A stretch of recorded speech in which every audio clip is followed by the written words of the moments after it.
you still haven't told me if you're running for the 18th congressional. Let me tell you one of the reasons why I think it's important. I want to go back because you never asked me about DEI. We talked about DEI before. Mm-hmm. You know how the Republican Party said DEI and they don't want no. Because I'm going to tell you, sometimes you got to use their energy against them. Willie D. Live. Governor Abbott put this bill up. He's going to get rid of all DEI at universities. And this is why I think it's important that you have people with experience and knowledge and a plan. Out of everybody on that floor, I was the only Democrat that said, I'm with you, Governor. I'm 100% with you. DEI is bad. And if you want to get into this school, you need to get in on your own merit. All the Democrats looking at me like I'm crazy. Republicans are saying, Jarvis, oh my God, you get it. Now, I already know that they go for them too. I already know DEI is not what they think it is. Right. We already got federal laws that prohibit anybody from being hired based on race, color, creed, sexual orientation, or religion. That's a federal law. You can't do that, right? They are pretending DEI is something that it's not. But what I did is I realized, let's go play with them. Let's go play some money then. Let's play this money game. And so I got an amendment.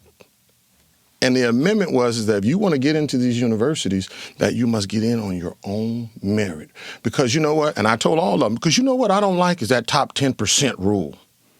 Because the top 10% rule is if you're in the top 10% of your graduating class, that you can get into some of these flagship universities like UT, Texas A&M. Right. That's out now. Regardless of whether or not you got the grades, but you're in the top 10% of your class. Right.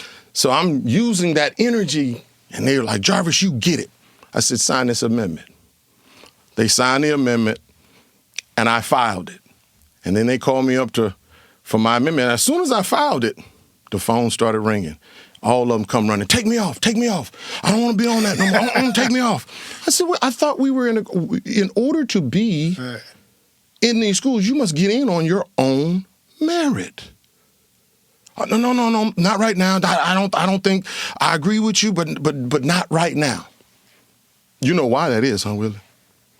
See, because if you want to get into these universities, that means UT, Texas A&M, U of H, Texas Tech, and all these other universities wouldn't have a football team because none of their students qualify academically for the university. NCAA qualifies them because you got to only have a 900 SAT and a 2.5.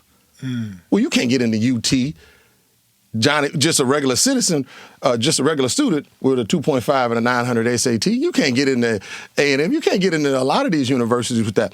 So they were going to lose all of their athletes. Not just black, white, Asian, Mexican, it didn't matter.